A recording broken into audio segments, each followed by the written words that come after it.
Okay, तो ये है हमारे साथ अभी पल्सर N160 और काफ़ी नई सी लग रही है।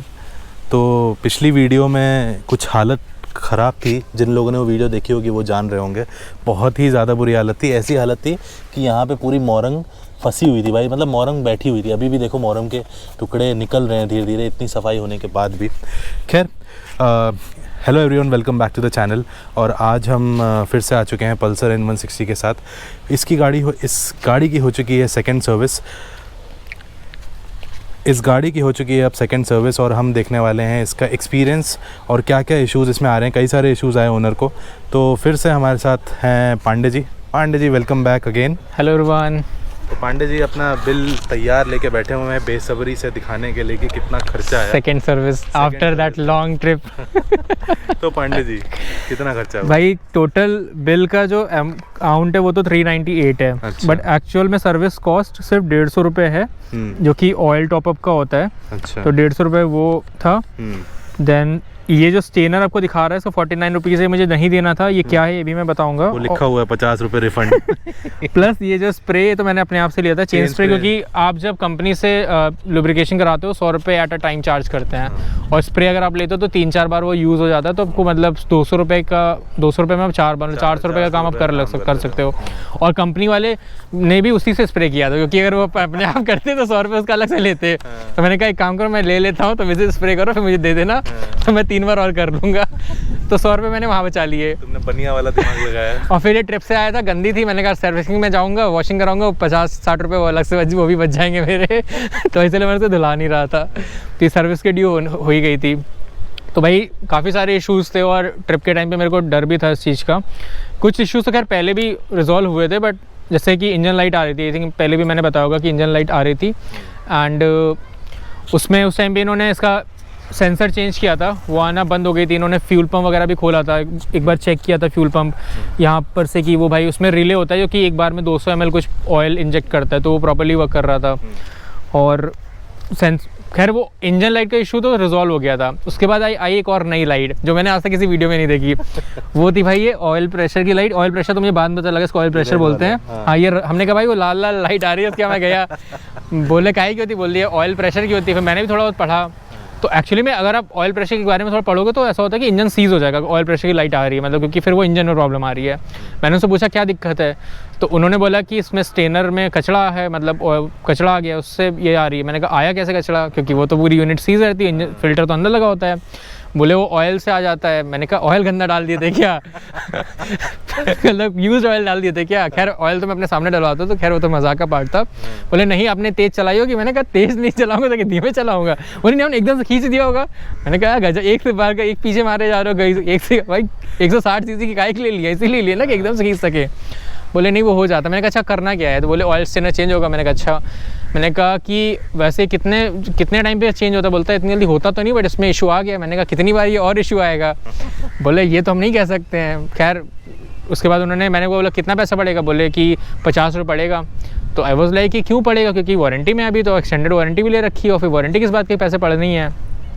तो खैर सर्विस वालों को सब नहीं पता। ये मैं इन्फॉर्मेशन दे रहा हूँ कि अगर आपके साथ ऐसा कुछ होता है तो प्लीज़, अगर आपकी गाड़ी में कोई भी चीज़ चेंज हो रही है तो अगर एक बार पहले तो आप सर्विस वालों से पूछो, उनसे भी क्लियर नहीं होता तो वर्कशॉप मैनेजर से पूछो, क्योंकि और अगर वो भी आपसे कहता है पे करना पड़ेगा तो प्लीज़ उसे क्रॉस वेरीफाई कर लो कोई भी काम कराने से पहले, कि क्योंकि हो सकता है उसको पैसे नहीं, आप अभी चलो मेरा तो 50 रुपये था, आपसे 1000 रुपये भी आप चार्ज हो सकते हैं, आपको शायद इन्फॉर्मेशन भी ना उस चीज़ के बारे में। तो वर्कशॉप मैनेजर ने कहा नहीं इसका कोई पैसा नहीं पड़ेगा, ये वारंटी का ही पार्ट है। तो खैर वो उसमें मैंने कहा चलो कोई बात नहीं, मैंने तो अपना ऑयल फिल्टर चेंज करा लिया। मैं बिल देने गया तो इनवॉइस देखी तो मैंने देखा कि 150 रुपये टॉपअप, ये स्प्रे। मैंने कहा 49 रुपीज़ का है। बोले वो ऑयल स्टेनर का है। मैंने कहा वो तो पैसे पड़ने नहीं थे। बोले किसने बोला? मैंने कहा तो आपके मैनेजर ही तो बोल रहे नहीं पड़ने थे। फिर बोले मैं इनके पास लेके गया बिल। मैंने कहा इन्होंने इसमें डाल दिया। बोले अरे इन्होंने इनवॉइस में डाल दिया। मैंने कहा वापस कराई। बोले नहीं अब तो इनवॉइस बन गई, वापस नहीं होगा। फिर उन्होंने उस पर रिफंड लिख दिया कि आप अगली बार जब आओगे कुछ भी करोगे तो हम उसमें एडजस्ट कर देंगे। मैंने कहा अब अगली बार सर्विस में आना होगा। बोले नहीं मतलब कभी आप कोई परचेज़ कुछ करोगे? मैंने कहा अच्छा मुझे इसके लिए परचेज़ ही करना पड़ेगा। अब मैं 50 रुपये लेने के लिए फिर से 150 रुपये। फिर मैंने कहा चलो यार स्प्रे तो फिर से लेना होगा, एडजस्ट हो जाएंगे। तो उसके बाद वो ऑयल फिल्टर चेंज हुआ, लाइट आना बंद हो गई। उसके बाद फिर अब एक दिन सिटी में ऐसे चल रहा था मैं, फिर वो लाइट आ गई। अब मेरा दिमाग ख़राब हो चुका था लिटरली, क्योंकि मैंने कहा यार अब हद हो रही है। एक बार मैं सेंसर चेंज करा चुका हूँ, फिर फ़िल्टर चेंज करा चुका हूँ, 3-4 चक्कर में दौड़ चुका हूँ। खैर उसके साथ ये था कि आती थी लाइट, इंजन ऑफ कर दो, फिर चालू करो, फिर वो चली आती थी। अब जब अयोध्या की ट्रिप हुई तो फिर उस समय मुझे डर लगा कि यार मेरा ट्रिप था 141 किलोमीटर वन वे का, मतलब ऑलमोस्ट मैंने आपको बताया 310 किलोमीटर गाड़ी चली। तो मेरे को पूरे रास्ते बस इस बात का डर था कहीं कोई लाइट वाइट ना आ जाए, कहीं गाड़ी ना बंद, बिकॉज वहाँ तो भी मैकेनिक भी नहीं मिलेगा। टचवुड, थैंक्स टू भगवान जी कि कहीं पे भी कोई लाइट वाइट नहीं आई है। और अभी भी खैर उस ट्रिप के बाद से कोई लाइट का इशू नहीं आया, बट वो है प्रॉब्लम जो कि मुझे फिर से दिखवाना पड़ेगा कि वो लाइट बीच में भी अगर आई तो क्यों आई। तो अगर किसी को भाई इसका सोल्यूशन पता है कमेंट्स में बता देना कि मतलब क्यों ये आ रही, क्योंकि मैं तो प्रेशर वाली हाँ लाल रंग की लाइट क्यों आ रही, क्योंकि मैं स्ट्रेनर तो चेंज करा चुका हूँ। अगर किसी की गाड़ी में भी ऐसा कुछ हो चुका है फिर भी आ रही है, आपके पास कोई सोल्यूशन है तो बता दीजिए। इसके अलावा सर्विस तो मतलब ठीक है, मतलब कोई दिक्कत नहीं, but I think lack of information कह लो ये है बजाज के साथ में, क्योंकि शायद जो सर्विस मैनेजर को पता है वो उनके एम्प्लॉयर्स को नहीं पता है, जो एम्प्लॉयर्स को पता है मैनेजर को नहीं पता है। तो आपको एज अ कस्टमर थोड़ा सा साउंड होने की ज़रूरत है। और आई थिंक यहाँ पर व्लॉग्स बहुत बड़ा खेल खेल जाते हैं, क्योंकि आपको बहुत सारी चीज़ें घर बैठे पता लग जाती हैं। तो मेरी इंजन लाइट आई थी, मुझे पता था ये आएगी, मैं पहले से पता था मुझे आएगी। मैं वेट कर रहा था कब आएगी और कहाँ आएगी। लकीली वो सिटी में आई, कहीं हाईवे पे नहीं आई, क्योंकि वहाँ पर गाड़ी बंद होती तो मेरे लग जाते। तो मुझे सोल्यूशन इसका पता था कि ये सेंसर जाएगा, सेंसर चेंज होगा, उसमें वायरस हटाएंगे, जिसका मुझे नहीं पता था बिकॉज मैंने किसी वीडियो में नहीं देखा। तो I think this gonna be the first video जिसमें ऑयल प्रेशर की लाइट जो है N160 में आई है।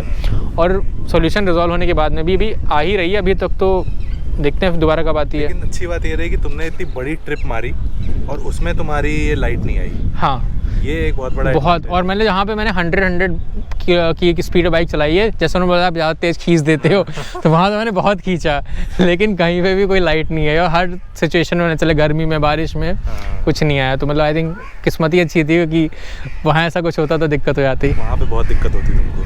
लेकिन चलो ये एक बढ़िया टेस्ट हो गया गाड़ी का कि हमें ये पता चल रहा है कि सिटी में लाइट आ रही है लेकिन हाईवे पे नहीं आई।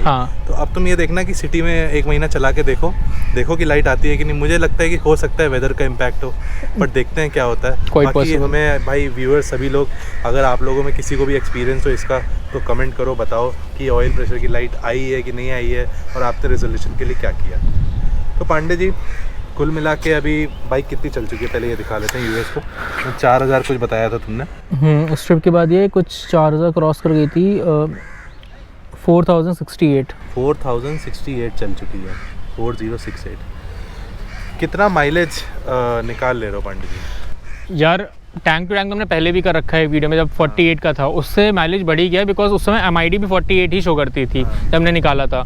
अब MID 52 शो करती है। और मैंने अभी ट्रिप के हिसाब से मैंने टैंक टू टैंक तो अभी रिफिल नहीं कराया है इसको, लेकिन मेरा एज्यूम्ड माइलेज ये है कि 50 के ऊपर ही ये दे रही है पिनियन के साथ में। सिंगल राइड में तो आई थिंक ये डेफिनेटली 50 क्रॉस कर जाएगी।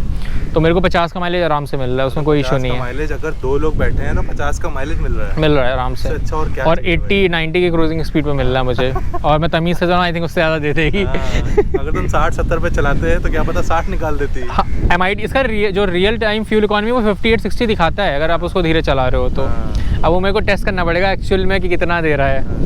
और बाकी एक सिनेरियो तो याद ही, हमने टैंक फुल कराया था, हम चला के आए थे, फिर भी वगैरह भैया कहाँ तेल डाले, तो खाली नहीं हुआ है। उसमें लोग कह रहे हैं कि तुम पूरी वीडियो नहीं डालो। भाई अगर पूरे माइलेज टेस्ट की वीडियो डालेंगे तो 50 मिनट की वीडियो हो जाएगी। और अगर हम ऐसे टैंक टू टैंक पूरा करेंगे, पूरा भरवा के पूरा एम्प्टी करें तो हमें उस गाड़ी को 700 किलोमीटर चलाना पड़ेगा।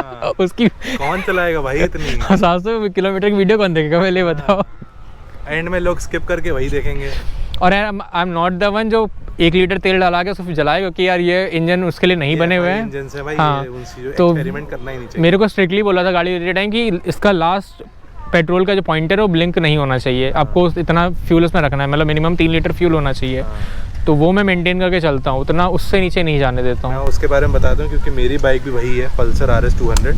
तो अगर आप उसके नीचे जाने दोगे तो आपका जाएगा फ्यूल पंप, और फ्यूल पंप का कॉस्ट आता है 6000। तो आप ये समझ लो अगर आपने गाड़ी को लगातार कई साल, मतलब कई महीनों कई साल अगर तुमने 3 लीटर के नीचे चलाया रेगुलरली तो तुम्हारा फ्यूल पंप चला जाएगा। हाँ, मतलब जिसको ऐसा माइलेज टेस्ट करना है वो खुद कर सकता है अपना। आई वोंट रिकमेंड, मतलब मैं अपनी बाइक के साथ ऐसे खुराफात नहीं कर सकता हूँ यार। टैंक फुल करके हाँ खैर करते हैं। मैं ये सोच रहा हूँ कि एक बार तुम्हारा 1 साल पूरा हो जाए और तीसरी सर्विस भी हो जाए, फिर एक बार फ्यूल अपना ये माइलेज टेस्ट करते हैं। माइलेज टेस्ट करते हैं, और अगर हमने जो प्लान कर रहे हैं ट्रिप का, अगर वो एग्जीक्यूट हो जाती है तब तो हम शायद उसको नेक्स्ट लेवल पे कर सकते हैं कि हाँ पूरा टैंक तो तभी मैं खाली नहीं करूँगा, बट हाँ एक अच्छे खासे डिस्टेंस कम कर सकते हैं। पता चल जाएगा बहुत। हाँ चलो, thank you so much Pandey ji अपना एक्सपीरियंस शेयर करने के लिए। But again saying problems I bike के साथ में, बट अभी मैं खुश हूँ बाइक से। यह प्रॉब्लम तो हर चीज़ में आती है, बट मोर इम्पोर्टेंट है कि उस प्रॉब्लम के साथ में भी आप उन चीज़ों को पसंद करो, वो चीज़ अच्छी होती है। सब कुछ अच्छा है आप पसंद करो, कुछ बड़ी बात नहीं है उसमें। ख़राब होने के बाद नहीं आप उसे पसंद करो, डैट में सब कुछ तो ऐसा है उस चीज़ में जो आपको मतलब अलग बाकी चीज़ में नहीं दिख रहा है। अब अलग क्या चाहिए, लुक्स मिल रहा है, माइलेज, भाई माइलेज तुम्हें इतना अच्छा मिल रहा है और कुछ नहीं चाहिए भाई। आज से 10 साल पहले 150 सीसी की बाइक उठा लो, 40 का भी नहीं देती थी। मैंने लिया था, मैं सोचा था 40 भी देगी तो बहुत है। अभी तो भाई 50 दे रही है। मेरी एक्टिवा जो है 30 का देती है। इससे छोटा इंजन है। चलो, on that note I hope viewers के सभी क्वेश्चंस डाउट्स क्लियर हुए, और हमें भी जो डाउट है ऑयल प्रेशर की लाइट का आप वो बताओ यार कमेंट सेक्शन में, और पांडे जी को भी हो सकता है कोई सॉल्यूशन मिल जाए। ऑन दैट नोट इस वीडियो को एंड करते हैं। Thank you so much Pandey ji, thank you so much viewers, bye bye, take care, good bye.